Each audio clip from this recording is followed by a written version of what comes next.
When I was a kid, my parents had the rule that if you didn't eat everything on your plate, you were stuck there. Just stuck there at the dinner table until you ate absolutely everything.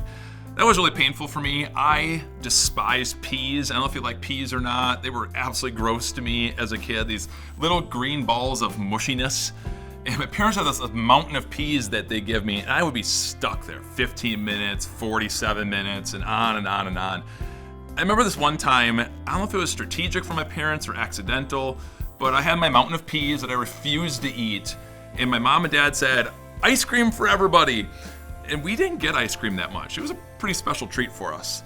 And so there's everyone around, my mom, my dad, my two older sisters, my younger brother, who also didn't like peas, so he may or may not have fed them to the dog or spit them in the trash. I'm not accusing you, Sean, but he all of a sudden could eat ice cream too. And there I am with all my peas. You know how painful that was to have everyone else eat ice cream and I got absolutely none? I bring this up because there's a new truth that we're going to learn today about hell. Hell is made worse by being able to see into heaven and to see everyone there celebrating and joyful while those who are in unbelief are cast out. How do we know that? How do we know that those that are in hell can actually see heaven? Well, for the Bible tells me so. There's this pretty well-known account in Luke chapter 16 where the rich man who dies in unbelief is in hell, and Lazarus, who dies in faith, is in heaven. And the rich man's in hell, and he looks up into heaven, and he can see Abraham and Lazarus there. And there they are celebrating while he himself is kept out. Now, that's not the main teaching or point of that story, that account in Luke chapter 16, but it does talk about that truth being there. I want to give you another reference. That's the better known one, but I want to give you one that's a couple chapters earlier. This is Luke chapter 13. And it teaches us that basic same truth. There will be weeping there, and the there is in hell. There will be weeping there and gnashing of teeth when you see Abraham, Isaac, and Jacob, and all the prophets in the kingdom of God, but you yourselves thrown out. How incredibly painful that must be, to be in this agony, in this always burning, never consuming fire that is hell, and to look up and to see all those people that they used to mock and to ridicule, or maybe people they even killed for being Christian, all that goodness, and all they have is pain.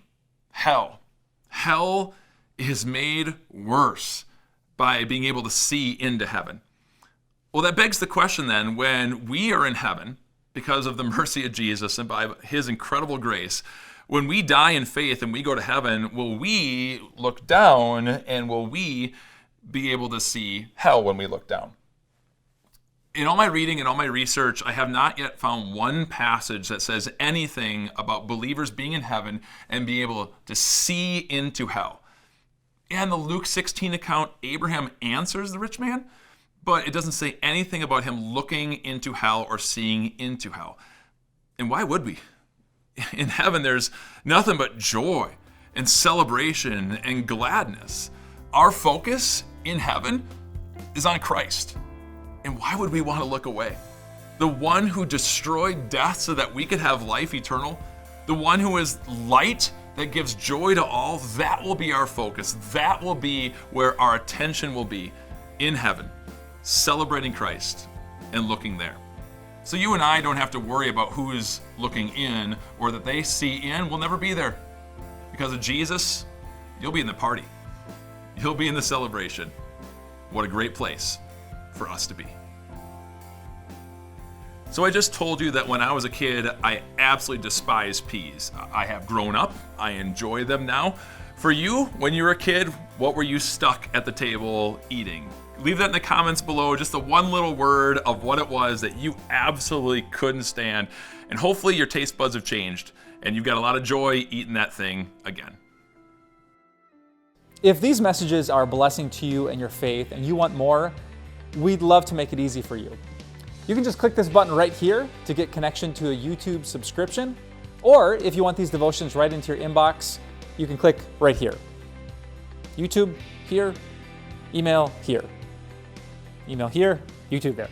Click both these buttons. We'll give you as much Jesus as we can because we know that Jesus is all that we need.